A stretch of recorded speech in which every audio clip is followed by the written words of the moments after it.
Itu pas saya kencing, kan saya kencing di pohon ya, karena nyarinya gelap, itu aja nggak terlalu jauh. Tuh katanya mata ekor kiri dia tuh ngeliat, dan nengok ke sebelah kiri tuh ada lurus doang hitam, tuh ada matanya bang. Katanya matanya merah, kata ponakan saya, dia nggak ngeliatin kayak gini.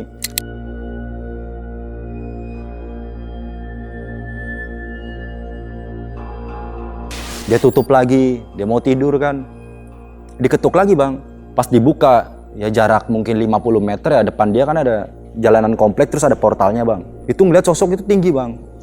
Dia ngomong tinggi banget mas, itu sosoknya lebih tinggi dari rumah 2 lantai itu.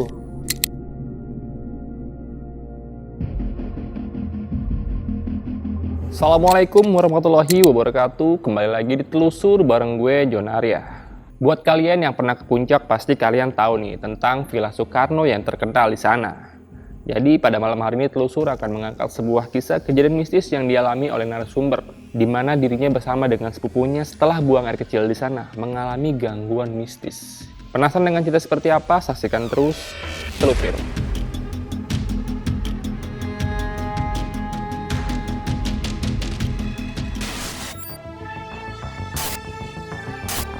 Halo teman-teman Telusur, gue mau ngundang kalian semua buat duduk di sini untuk menceritakan kejadian-kejadian mistis yang pernah kalian alamin. Dan kalau kalian siap buat jadi narasumber Telusur, kalian bisa langsung DM ke Instagram pribadi gue atau Instagramnya Telusur.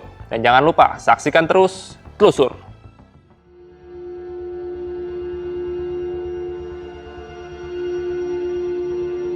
Assalamualaikum warahmatullahi wabarakatuh. Bang Angga, gimana kabarnya bang? Waalaikumsalam warahmatullahi wabarakatuh. Bang Jon, baik Bang Jon. Sehat alhamdulillah ya. Alhamdulillah. Oke, Bang Angga nih jauh-jauh datang dari Bogor, datang ke sini pengen ceritain kejadian yang pernah Bang Angga dan sepupunya ya, sepupunya Bang Angga ini alami di salah satu tempat di daerah Jawa Barat. Bang Angga, tadi kan kita udah sempat ngobrol di belakang nih Bang. Iya, Bang. Panjang nih untuk diceritakan nih. Dan sebelum kita masuk ke ceritanya nih Bang Angga, kasih kisi-kisi sedikit nih Bang Angga. Hari ini Bang Angga mau ceritain tentang apa nih? Perjalanan gabut-gabutan bang, saya juga nggak tahu bakal terjadi seperti itu bang. Jadi kejadiannya ini saudara saya kencing tuh bang di salah satu tempat yang udah terkenal lah, Villa Soekarno sebelum jembatan. Setelah kencing di situ baru tuh bang diikutin sama sosok di situ. Ada beberapa sosok yang masuk ke tubuh dari ponakan saya bang.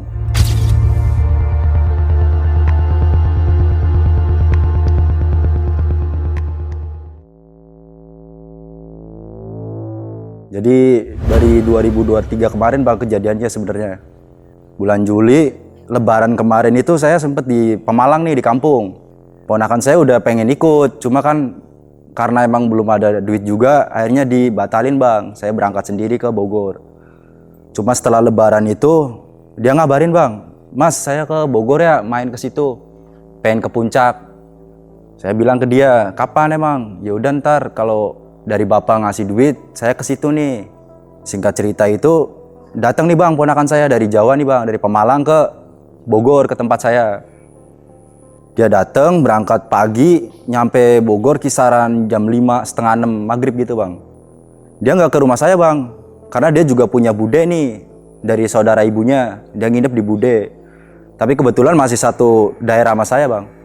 Dia sore tuh setengah 6-an ngabarin, Mas saya udah nyampe nih di rumah bude, Mas kesini itu. Ya saya masih belum ke situ bang, pas dia nyampe masih main kan saya. Ntar malaman aja saya ke situ. Kata-kata saya datang ke situ malam bang, ngobrol-ngobrol lah, kayak pengen ke puncak gimana gitu. Akhirnya ya udah ntar aja ke puncak malam minggu. Kan dia berangkat dari Jawa itu Senin bang. Tapi dia pengen banget bang, jadi baru nyampe itu pengen cepet-cepet ke puncak gitu, pengen ngeliat. Saya udah bilangin ntar aja, baru nyampe istirahat dulu. Ya udah besok ya. Iya, saya janjiin gitu bang. Saya masih belum datang ke situ. Kebetulan kan dia di rumah budenya juga ada saudaranya yang lain bang dari ibunya. Ada si Rizky juga, masih Ajeng kakak dari dia. Akhirnya hari Kamisnya malam Jumat saya ke situ bang. Sore itu hujan. Sore hujan. Saya sebenarnya antara pengen nggak pengen. Tapi karena gabut akhirnya dipaksa, ya udahlah main nih ke rumah budenya si Bintang ini bang. Di situ ngobrol-ngobrol, masih hujan, cuma emang nggak terlalu deres lah.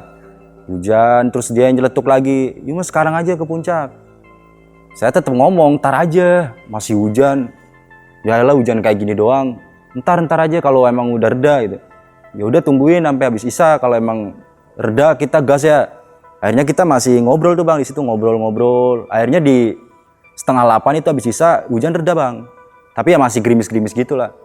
"Ayo mas, saya ngomong mulu, di sana dingin. Orang di sini aja habis hujan dingin. Udah nggak apa-apa, pengen aja daripada kayak gini doang dari kemarin. Bete gitu." Emang dia di rumah budenya doang bang, nggak main kemana-mana. Akhirnya saya ya udah gas deh. Balik dulu ya, pakai sepatu gitu bang sama sweater saya ngambil, saya balik ke situ lagi, dia siap-siap, kita gas nih bang dari rumah budenya dia. Kita jalan lewat ya Bogor kota, kena hujan lagi di Ciawi bang. Setelah lampu merah Ciawi itu agak ya berapa meter itu hujan lagi di situ. Udah hujan lagi, sempet balik aja lah, udah dingin bang karena ya masih hujan walaupun nggak terlalu kenceng. Cuma pas di Ciawi udah deras banget. Beli pir nih bang ke Alfa buat neduh. Saya udah ngomong di situ kayak udahlah, kayaknya emang nggak boleh ke puncak deh. Kena hujan mulu kayak lagian nih baju udah lepek, ntar masuk angin. Ya dia kekeh. Yaudah tungguin aja di sini ngerokok dulu lah. Ini udah setengah jalan. Masa balik lagi, balik ntar tiduran doang gitu. Ngapain kalau ke Bogor cuma tiduran? Dia bilang gitu bang. Ya udah ntar tungguin. Kita ngerokok kan di Alfa tuh. Kita ngerokok, ngabisin 1 batang. Hujan itu agak ya nggak terlalu deras sih bang, masih bisa dipaksain lah walaupun kalau naik motor kenceng itu tetap basah. Akhirnya udah mas tanggung yuk, kita gas tuh bang berdua, jalan kisaran nyampe udah Cisarua itu ya jam 11 lebih. Kita gas, niatnya mau ngopi di Rindu Alam bang. Kita udah nyampe Rindu Alam tuh setengah 12an, jam 12. Kita ke Rindu Alam, sebelah kanan tuh penuh, jadi parkiran itu udah penuh mobil sama motor. Bingung akhirnya, ya udahlah jangan di sini, turun aja mas, yang penting ada pemandangan kota gitu. Dia tuh pengen banget ngopi sambil ya namanya nggak pernah di Bogor ya bang, nggak pernah ke puncak tuh pengennya ngopi-ngopi ntar ya kebutuhan media sosial lah, video-video foto gitu. Akhirnya kita nyari tempat yang bisa buat foto-foto tuh bang. Ada nih bang, ada warkop tutup di sebelah kanan di arah kita balik, tapi masih daerah puncak. Di situ aja yuk. Akhirnya kita melipir tuh ke sebelah kanan, duduk di depan ya ruko campur warkop gitu, cuma udah tutup bang. Duduk, kita pesen kopi nih, kebetulan di sebelah kanan ada tukang kopi. Duduk di situ yang ngobrol-ngobrol sama dia, ya bikin-bikin story gitulah. Kita ngobrol. Jam 2an itu pengen kencing bang, karena posisi kan kena hujan, dingin, jadi pengen ya kebelet aja gitu. Sempet nyari toilet nih, nanya ke warkop, ditunjukin ke depan kita, kesana aja mas. Di sana ada toilet. Saya ke situ nih berdua, jalan kaki, motor saya tinggalin. Tuh udah tutup bang toiletnya, jadi nyatu sama warkop. Akhirnya ya udahlah balik aja, udah jam segini juga nih, udah dingin. Akhirnya dia ya udah mas balik aja. Kita gas nih bang dari puncak. Yaitu di jam 2an kita mulai turun nih naik motor. Sambil nyari-nyari toilet gitu, kita jalan, nengok kanan kiri gitu. Nggak ada bang, akhirnya kita lanjutin terus. Saudara saya udah ngomong kayak, "Nyamping apa mas? Udah nggak kuat banget nih, udah kebelet." Saya maksain tuh, "Ntar aja di bawah nyari pom." "Enggak mas, udah nggak kuat banget mas, pengen kencing banget, udah nyari kayak tempat gelap apa gimana."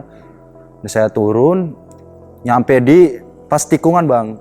Tikungan itu mungkin jarak 200 meter dari jembatan Villa Soekarno itu ya. Saya mipir ke sebelah kiri nih, standarin motor, dia langsung loncat, naik ke atas pembatas jalan gitu.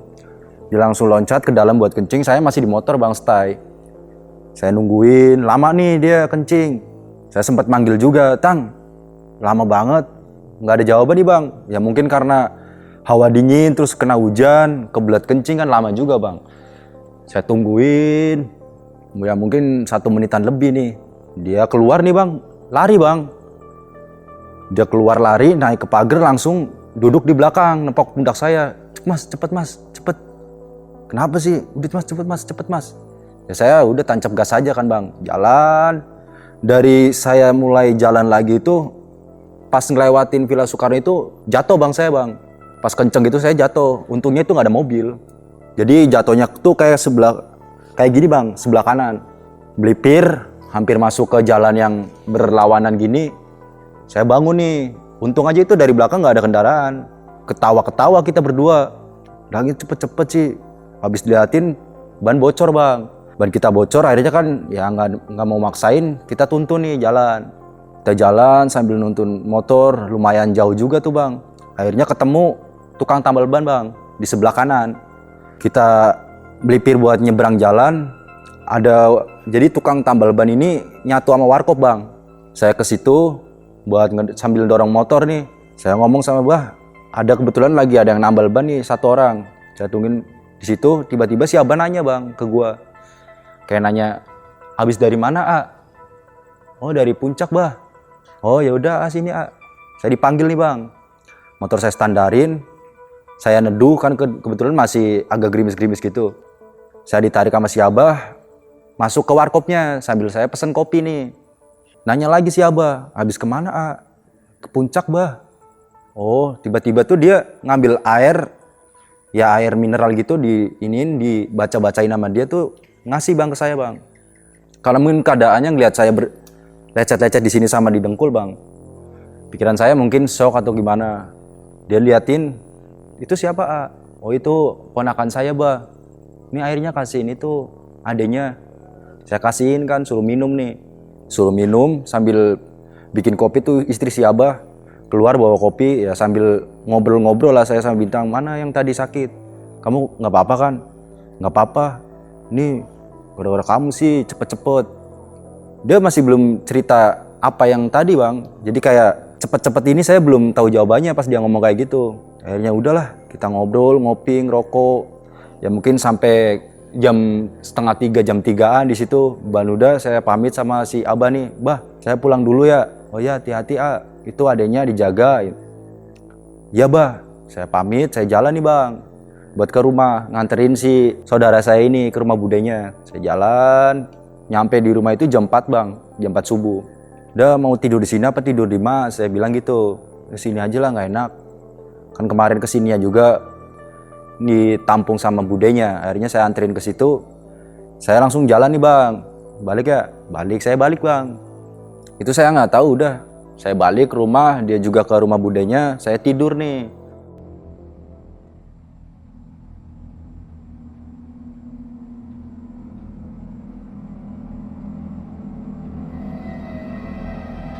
Di hari itu ya nggak ada apa-apa. Tiba-tiba pas mungkin habis Jumatan jam 1-an bang. Jam 1-an itu dapat nomor dapat chatan sama teleponnya itu banyak banget saya. Si Ajeng ini nelpon saya bang, ternyata dari subuh nyampe pagi, nyampe siang, itu kan saya tidur posisinya, HP saya matiin. Nelpon ngechat panjang banget, ya saya baca kayak, Mas nih Bintang kenapa? Habis dari mana nih Bintang kenapa Mas? Kesini Mas. Ya chat-chatannya gitu bang. Saya langsung balasin, lah kenapa Mas kesini Mas? Ntar aja lah. Makan dulu apa mandi dulu? Enggak Mas, penting kesini aja Mas. Akhirnya saya cuci muka, saya langsung ke rumah budenya bang. Bude dari Bintang ini. Saya ke rumah itu udah rame bang. Jadi di tetangga dia tuh, tetangga kontrakan udah rame. Kebetulan dia kan ngontrak di situ nih budenya, 3 petak. Itu udah rame bang di situ. Si Rizky ini ya saudaranya Bintang. Kalau dari saya itu ipar bang. Dia ngomong, Mas, Bintang kesurupan. Ya saya di situ ketawa bang, kayak kesurupan apaan? Gue dari semalam tuh nendangin lemari. Nendangin lemari gimana? Ya Mas emang semalam balik jam berapa? Jam 4-an kan? Saya bilang kayak gitu, tapi nggak tahu tuh Bintang. Tiba-tiba saya lagi tidur ngebangunin tuh teriak-teriak sambil nendangin lemari. Habis dari situ tuh kok saya masuk bang kepo. Kamarnya kan deket. Jadi kamarnya deket jalan, jendelanya juga itu ngadep ke jalanan komplek. Saya masuk ke situ, budenya si Bintang ini lagi baca Al-Quran bang. Baca Al-Quran sambil ada orang bisanya lagi kayak komunikasi gitu. Saya mutusin masuk, itu tiba-tiba nunjuk saya bang. Nunjuk saya itu sambil pakai bahasa Sunda tuh, saha maneh. Ya, saya diem di situ, lah kok saha maneh gimana sih? Saha maneh. Jadi orang bisa itu ngomong bang, AA-nya keluar dulu. Emang kenapa pak? Enggak ini, AA-nya keluar dulu. Saya diinin sama tetangganya, Mas, keluar dulu Mas. Saya keluar tuh saudara masih diobatin tuh bang. Diobatin, teriak-teriak, kadang ngegerem, kadang kayak bahasa-bahasa Cina gitu. Itu macem-macem bang. Saya sama Rizky di depan itu sambil ngobrol. Emang kesurupan apaan sih dia? Nggak tahu. Emang dari mana sih main? Dari mana? Sama Bintang? Ya dari puncak jalan-jalan. Enggak, itu dari balik itu udah kayak gitu ngaco. Pertama kirain bercanda. Emang orangnya suka bercanda kan. Dari situ ya coba liatin lagi dah. Liatin nih si Rizky. Masuk ke dalam, saya masih di luar. Agak lama saya kepo juga masuk lagi ke dalam bang. Udah agak tenang tuh dia sambil dibacain tuh. Yang sosok di dalam ngomong. Percuma kamu bacain sebanyak apapun, nggak mempan. Itu ntar lagi. Jadi kadang suaranya berat gitu ngegerem. Kadang kayak bahasa-bahasa Cina gitu. Kadang ngedesis. Terus kadang ketawa. Jadi banyak banget dia yang yang masukin ke ponakan saya ini. Saya masuk lagi ke dalam tuh. Dia langsung ngentak-ngentak ke keramik. Jadi ngentak-ngentak kayak gini sambil ngegerem. Itu bocah kenapa? Kok segininya? Ntar sosok itu lagi yang pakai bahasa Sunda. Kan dia nggak bisa bahasa Sunda, dia dari Jawa. Ntar ngomong lagi, saha maneh. Ya orang bisanya itu ngomong lagi, keluar dong kasihan ya, keluar. Ya alasan saya keluar buat apaan pak? Kagak, ini yang di belakang katanya suruh pergi gitu. Suruh pergi gimana? Emang di belakang saya siapa? Terus dari situ udah keluar aja keluar. Ini udah agak mendingan nih, keluar aja keluar dulu. Akhirnya saya di depan. Selang berapa menit itu orang pintar itu keluar. Ngobrol sama saya bang. Dia ngobrol sambil ponakan saya di dalam itu masih dibacain ayat-ayat suci Al-Quran gitu. Saya ngobrol sama bapak-bapak ini yang bisa nih. Kenapa sih pak emang pak? Nggak tahu habis kemana emang semalam AA-nya. Ya semalam habis jalan-jalan ke puncak ngopi-ngopi doang. Lah kok bisa kayak gini? Ini ada sosok yang nggak suka nih. Nggak sukanya gimana sih pak? Saya nanya gitu tuh bang ke orang pintar inilah. Ya nggak tahu emang pas ke puncak ngapain aja gitu. Ya saya paling ngopi, habis ngopi udah balik. Nggak macem-macem kok. Coba inget-inget lagi. Saya inget-inget tuh bang. Saya inget-inget, oh iya paling pas turun saya sempat kencing. Ya gitulah, ya masih sekitaran puncak. Ya mungkin itu penyebabnya. Terus apalagi yang alamin berdua semalam. Ya saya sempat jatuh juga sih. Nah itu ya mungkin itu sebabnya tuh ponakan kayak gitu. Saya di situ mulai mikir, percaya nggak percaya bang? Enggak, kalau emang kayak gitu masa iya sih segitunya banget. Udah agak reda, budenya itu keluar bang. Setelah bacain ayat itu udah agak tenang tapi masih melotot-melotot kata si Rizky. Rizky kan ngecek mulu nih, dia melotot. Ntar kadang ngoceh pakai bahasa Sunda. Saya juga nggak tahu artinya bang, ngoceh-ngoceh gitu. Saya sama Rizky masih kayak ketawa-ketawa. Duh masa kesurupan sih? Tahu tuh orang kenapa sih? Lagi kemana sih mas? Ya ke puncak kan udah ngomong tadi. Tuh dia lagi bapaknya katanya orang pinter. Kok nggak bisa ngeluarin? Saya bilang gitu. Abis dari dia ngomong, bapaknya pergi tuh udah. Masih ya, dibilang masih kerasukan, cuma udah ngeberontak. Budenya keluar itu nyuruh saya bang buat telepon. Dia telepon, bapaknya suruh ini gimana nih? Saya nelpon bang.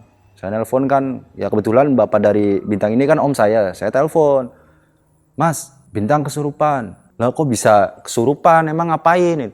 Mau tahu tanya aja tuh sama si Angga. Ya saya ngejelasin orang main doang ke puncak. Terus gimana itu udah diinin sama orang bisa belum? Udah, cuma emang masih kayak gitu. Coba tanyain ke kiai ini deh. Ada bang kiai jadi tetangga kampung saya gitu. Dia kiai. Coba tanyain sama kiai ini. Bude ngomong kayak gitu. Ya udah ntar tanyain. Udah tuh dia udah agak tenang, udah sempet tidur juga. Saya masih di situ tuh bang sampai habis maghrib. Bapaknya nelpon ke saya.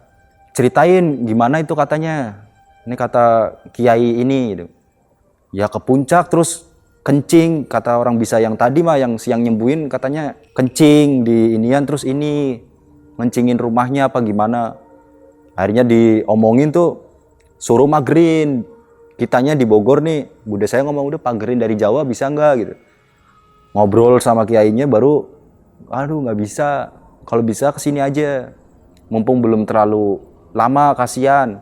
Akhir setelah disembuhin di Jumat malamnya itu, Sabtunya sembuh bang.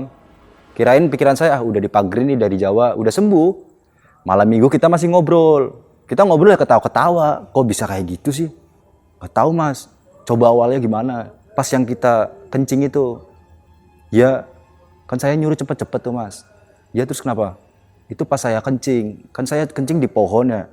Karena nyarinya gelap. Itu aja gak terlalu jauh. Saya kencing di pohon tuh. Ya di pohon gede dia kencing. Dia kencing di pohon gede. Ya namanya kencingnya orang kedinginan sama nahan kan lama bang. Tuh katanya mata ekor kiri dia tuh ngeliat di sebelah pohon itu ada pohon lagi bang.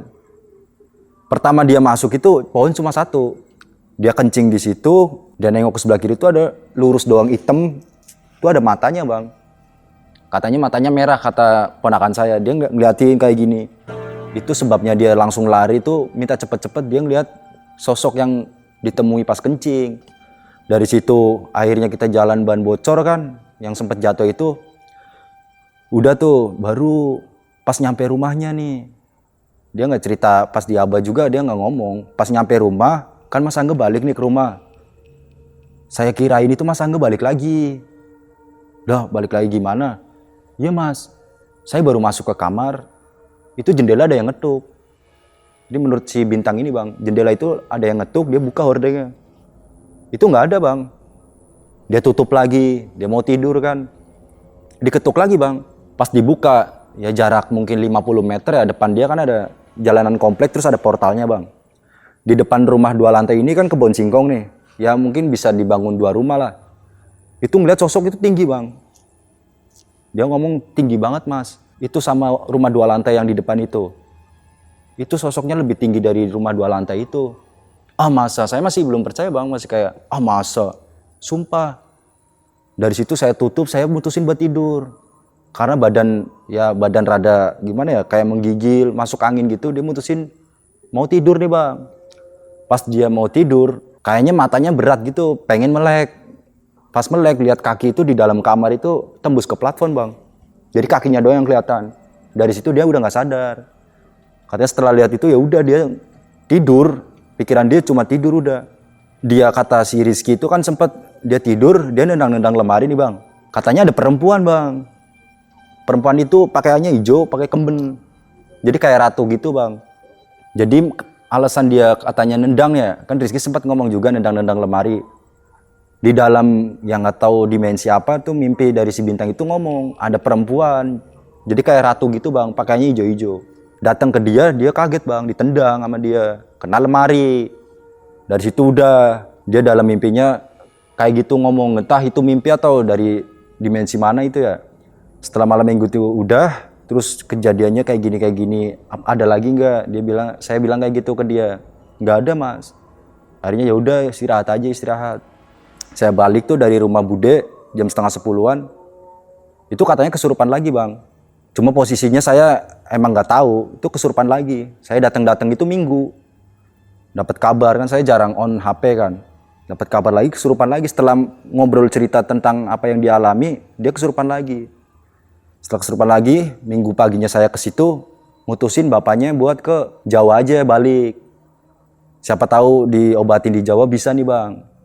Minggu pagi kita ngobrol. Akhirnya kalau Minggu pagi jam segini bus udah nggak ada nih dari Bogor ke Pemalang. Adanya paling ntar sore jam 5. Ya, masih diinin sama orang pinter. Ya sementara inilah orang pinter yang kemarin nyembuhin ngomong nyampe sore dibekelin nih bang. Jadi dibekelin sama orang pinter yang kemarin nyembuhin tuh apa ya kayak bungkusan kecil suruh dikantongin. Ini barangkali ntar pas di jalan kenapa-napa gitu. Ini buat jaga-jaga aja. Jangan banyak bengong. Diajak ngobrol sebisa mungkin. Akhirnya kita berangkat tuh 6:30 dari Bogor kan udah naik bus. Biasa bang saya ajak ngobrol terus. Dia masih kayak gitu. Kesurupan terus. Saya bilang kayak gitu. Dianya enggak. Jadi dia nggak sadar bang kalau kesurupan itu. Saya tanya, lagian kesurupan terus sih. Saya sempat kayak gitu ngomong, apaan nggak kesurupan apaan sih emang? Coba lihat videonya gitu. Ada di Rizky, dia yang videoin. Oh masa dia nggak percaya bang kalau kesurupan itu. Di bus, tiba-tiba nggak tahu nyampe mana ya. Itu udah agak malam, perjalanan dari Bogor ke Pemalang itu naik bus. Itu tiba-tiba lagi pada tidur, kan harusnya jangan tidur bang. Kalau menurut orang pintar yang kemarin nyembuhin pertama itu, diajak ngobrol mas. Kalau bisa, saya ajak ngobrol, namanya ngobrol terus kan capek bang. Istirahat, buat tidur udah. Ini pakai handset nih buat musikan. Tiba-tiba lagi tidur tuh, dia kayak gitu bang.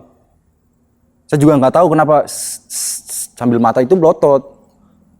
Itu nggak tahu nyampe daerah mana itu. Dia bilang, jangan bercanda. Saya bilang gitu bang. Saya kayak takutnya kesurupan di sini ngacak-ngacak di dalam bis gitu loh, dalam perjalanan balik. Udah saya pegangin aja badan udah kayak gini. Kan saya taruh dia di samping jendela nih bang. Kursi paling kiri tuh biar deket jendela. Badan kayak gini bang. Bilang, saya tampol-tampol kan. Saya tampol-tampol tuh sama kemarin bacaan yang dikasih sama orang pintar itu, mas ntar ini aja. Saya baca-baca sama sholawatan, tidur lagi. Ntar ngedesis lagi, tidur lagi. Nyampe rest area aja saya nggak berani turun bang. Bahkan yang orang di belakang itu sempet nanya, kenapa itu temennya? Saya pikirnya nggak ada yang tahu karena malam kan, kejadiannya juga pada tidur. Ternyata orang di belakang saya pas ini ngomong, itu kenapa mas? Nah nggak tahu pak, saya pak ini lagi mau sembuhin balik ke Jawa gitu. Ternyata yang di belakang ini sempat ngelihat bang, ada ibu perempuan itu yang pakaiannya hijau, pakai kemben itu ngelihat. Itu ada di samping saya ini. Habis ada ngeliat gituan, dia sempat ngomong, baca-bacain aja mas. Singkat cerita baca-bacain udah agak mendingan, nyampe Pemalang itu jam 4 subuh. Bapaknya udah setai kan, saya nelpon, dijemput tuh pakai mobil. Dijemput, bintangnya masih udah nggak sadar, tiduran doang. Kita angkat kan ke mobil, langsung ke Kiai, tetangga kampung itu. Kiai Basir, kita masuk ke rumahnya. Ya jaraknya dari saya 1 kilometeran lah, dari kampung saya nih. Kita ke situ, suruh duduk nih, bawa masuk aja mas. Udah lemes, saudara saya itu udah nggak bisa jalan. Kita inin aja sama bapaknya, saya angkat, taruh dalam. Bapaknya pagi kerja, saya nemenin dia nih bang. Dia ngobrol-ngobrol, nggak tahu dia ngobrolnya tuh, yang bikin bingung itu bintang ini ngomongnya bahasa Sunda terus sama Kiai ini. Ngobrol-ngobrol, akhirnya diinin kepalanya kan, ponakan saya itu teriak-teriak bang. Sakit, tapi sambil badannya tuh kayak ular. Jadi sambil dipegang itu dianya goyang-goyang gitu. Udah kayak dia jangan ganggu lagi. Cuma dia ketawa, dari sakit ntar ketawa. Terus masuk lagi, diem lagi, ntar ganti lagi nih.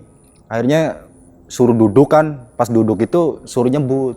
Ini masnya kalau kuat, sebut aja sebut, nyebut. Kayak suruh ngomong astagfirullah bang. Kalau udah ngomong itu udah. Itu lama bang, jadi kan nyembuhnya depan saya bang.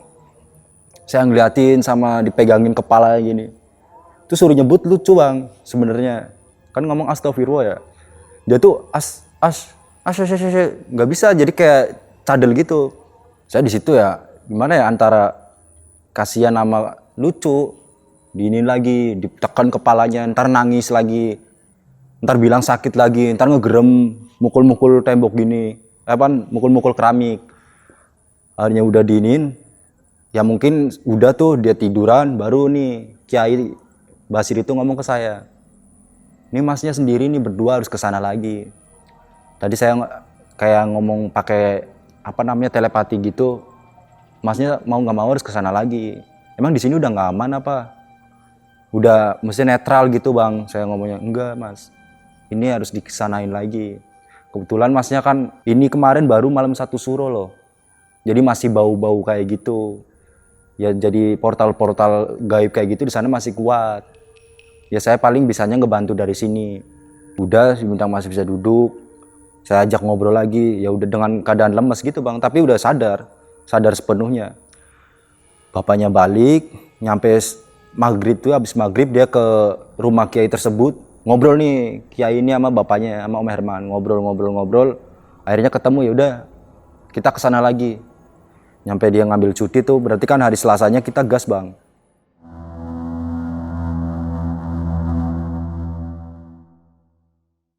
Di hari Selasanya kita gas, malam tuh jalan bertiga sampai dibawain air sama telur sama rapalan tuh bang. Saya jalan di mobil ya sambil bapaknya nyuruh tuh diajak ngobrol, jangan banyakan bengong. Lagian kok bisa kayak gini sih. Kita jalan, start malam itu tuh Jalan nyampe Bogor kisaran jam setengah 5 subuh bang. Ke Budenya kan. Ke Budenya bapaknya di situ juga. Saya nggak mutusin balik nih, nemenin terus. Udahnya nanya gimana udah. Kok kesini lagi? Iya ini harus ngasih adalah sesajen ke kemarin si Bintang sama si Angga kencing di situ. Oh ya udah. Kapan? Ntar paling malam. Akhirnya ngobrol-ngobrol, udah sadar kita berdua gas tuh bang. Saya dianterin sama om saya tuh bapaknya si Bintang buat ngambil motor. Saya gas berdua, harus berdua sih bang. Bapaknya nggak boleh ikut, kita harus berdua. Kita jalan tuh habis maghrib. Sama bawa air. Air tuh ada kembangnya dalamnya ya. Botol mineral itu sama telur. Sama rapalan bang. Nggak tahu ini rapalan buat apa. Jadi rapalan ini ada 3 kalimat. 1 kalimatnya itu dibaca 7 kali. Dikasih suratnya, kita jalan. Gas langsung tuh habis maghrib berdua sambil udah jangan banyak bengong. Kita jalan tapi pas sadar itu ya masih ketawa bang di jalan. Kayak gini mas, kesurupan kayak gini. Bikin repot aja. Wah kesurupan apa? Dia nggak sadar bang. Selama kita berada dia sadar, ntar pas kesurupan itu nggak sadar. Apa kesurupan orang tidur doang? Saya nanya emang rasa kesurupan gimana sih? Saya nanya-nanya gitu dianya nggak sadar. Nggak tahu emang kesurupan. Sambil jalan nyampe di tempat yang kemarin kita berhenti buat kencing tuh jam 10-an bang. Nyampe di situ kita masuk ke dalam, yaitu di pohon itu. Jadi jarak dari pembatas jalan itu ya mungkin berapa meter ya, 10 meter lah. Di pohon itu kita kasih, ada tuh telur-telurnya sama dikasih tulisan Arab gundul gitu, sama tuh ditaburin airnya di situ, sama kita baca yang tadi 3 kalimat, 1 kalimatnya 7 kali bang. Kita baca berdua sama surat-surat pendek 3 kalian 1 suratnya. Kita baca di situ sambil minta maaf. Kemarin gak sopan gitu. Terus kita nggak tahu juga. Akhirnya udah gituan kita ke motor lagi nih bang. Sambil baca bismillah yaudah maaf ya, sambil dalam hati itu kita masing-masing kayak minta maaf buat yang kemarin. Ya kita jalan. Dianya ya mikir saya gini bang, mumpung di puncak nih. Ke Abah aja yang kemarin kita nambal ban. Rencana ya buat ngopi lah, masa kita langsung baru datang balik gitu, enggak bang. Akhirnya kita mampir ke bengkel itu bang, punya si Abah. Akhirnya kita mutusin buat main ke Abah, pesen kopi, duduk tuh di meja, kita duduk. Tiba-tiba si Abah tuh ngomong bang, gimana itu adenya udah mendingan? Lah kok Abah tahu sih? Iya bah, kenapa emang bah? Kok Abah tahu bah? Iya A-nya tahu nggak kemarin alasan Abah ngasih air? Emang apaan bah? Kemarin pas AA datang tuh sama adenya, itu Abah tuh ngeliat apa bah? Ngeliat sosok di belakang ade AA, itu tinggi, makanya Abah kasih air. Kirain gak nyampe rumah, ternyata nyampe ya, digituin bang. Makanya saya ngasih air biar dia nggak ngikut. Kan saya nanya juga A-nya dari mana gitu, kok bisa diikutin sama kayak gitu. Ya saya sih ngopi doang bah, cuma kebetulan kebelet kencing, saya melipir ke pinggir jalan tuh bah, sebelum Villa Soekarno. Oh ya itu mungkin yang ngikutin ADAA. Terus dari situ dia ngobrol tuh panjang lebar tuh bang, ngejelasin kalau di situ mah jangan sembarangan, mending gak usah di situ. Lah emang kenapa bah? Ya adalah penghuni-penghuni di situ yang suka iseng. Apalagi kan A-nya masih muda-muda gitu, takutnya gitu. Oh iya bah, cuma udah clear kan? Udah bah, alhamdulillah. Ya udah syukur. Makanya kalau ke tempat-tempat yang jauh dari pemukiman, apalagi kan itu hutan-hutan, ya permisi atau gimana, mending tahan kalau pengen kencing. Oh iya bah. Ya kita juga nggak kepikiran terlalu jauh kayak gitu sih bah. Dari situ ya udah kita ngopi, ngerokok. Nyampe jam 11-an tuh bang. Akhirnya bah, pamit ya bah. Saya balik dulu. Oh iya hati-hati. Saya balik tuh bang. Balik ke rumah budenya, nyampe 12:30, ponakan saya ini langsung balik bang, ke Jawa bang sama bapaknya. Saya nungguin di situ kan, dia balik, udah dikasihin, udah ditaruh itunya. Udah mau balik aja ini, soalnya besok kan om kerja gitu, nggak ikut pulang gitu. Dikituin bang saya bang, enggak lah mau di sini aja. Tapi udah makanya kalau ke tempat-tempat kayak gituan mah permisi atau apalagi mau kencing. Orang kadang kita kencing permisi aja masih disalahin sama makhluk kayak gitu, kan kita nggak tahu. Bude juga ngomong gitu bang. Akhirnya ya udah besok lagi mah jangan ke situ-situ. Sama si Rizky juga udah dibilangin. Udah sih bang, akhirnya clear. Ya alhamdulillah sampai sekarang nggak ada apa-apa lagi. Itu bang pengalaman saya sama ponakan saya bang. Bang Angga, terima kasih banyak Bang Angga sudah mau menceritakan kejadian-kejadian yang pernah Bang Angga alami bersama dengan ponakannya Bang Angga, nih, Bang Bintang ya Bang ya. Iya. Ini kejadiannya ini bisa dibilang berawal akibat kencing sembarangan di salah satu villa yang udah terkenal banget nih Bang. Villa Soekarno yang ada di Bogor ya Bang. Iya bang. Bang Angga lebih pengen nanya untuk 4 sosok ini aja sih. Ada sosok perempuan tinggi besar, lalu sosok jin muslim. Satu lagi nih apa lupa saya? Jadi buat sosok yang terakhir ini saya nggak tahu bentuknya atau gimana bang. Menurutnya sih kayak jin Cina gitu bang. Jadi bahasanya pakai bahasa Mandarin gitu bang. Berarti pada saat kerasukan si Bang Bintang ini bisa ngomong Cina dong? Bisa ngomong. Bahkan yang bikin kaget itu pas disembuhin pertama itu ya bang. Kan semalamnya kita kejadian kencing di situ, paginya pas kesurupan itu dia nunjuk-nunjuk saya. Itu dengan bahasa Sunda pertama. Jadi kayak gini, saha maneh? Kayak mungkin bahasa Indonesia ya, kamu siapa? Mau ngapain? Dan macem-macem. Nunjuk ke saya bang. Dan yang nyembuhin ini ngomong, A-nya keluar dulu. Saya sempat nanya karena itu yang di belakang A, tapi saya nggak tahu sih bang pas itunya. Jadi pas ngomong dengan bahasa Cina ini tadi bang, sempat beberapa kali nih, ya kirain saya karena pelo atau gimana ya. Yakinnya itu pas disembuhin di Jawa nih bang, ke rumah Kiai Basir tersebut. Jadi dia ngomong pakai bahasa Cina gitu, ntar ngedesis. Pas bahasa Cina ini kan dia kiainya coba ngeyakinin, kamu ngomong astagfirullah itu udah sembuh. Udah paksain, kuat-kuatin, jangan mau dikendaliin. Itu nggak bisa bang. Jadi suruh nyebut astagfirullahaladzim itu dia nggak bisa. Jadi sebutannya kayak gitu. Dengan logat-logat Chinese gitu bang. Tapi syukurnya alhamdulillah Bang Bintang bisa kembali sehat ya Bang ya. Iya, Bang, walaupun dengan metode yang cukup lumayan menguras waktu, harus balik ke kampung lagi. Iya, bolak-balik ya. Ngelakuin ritual ke puncak lagi. Tapi semuanya itu atas itihar ya, usaha dan doa ya. Iya Bang John. Oke Bang Angga, terima kasih banyak sekali lagi Bang Angga sudah mau menceritakan sebuah kejadian dari awal sampai akhir, dan semoga aja ada hikmah yang bisa diambil dari setiap cerita yang diceritakan oleh narasumber kita pada malam hari ini. Dan jangan lupa untuk saksikan terus Telusur karena masih banyak video-video menarik yang harus kalian tonton. Terima kasih. Assalamualaikum warahmatullahi wabarakatuh.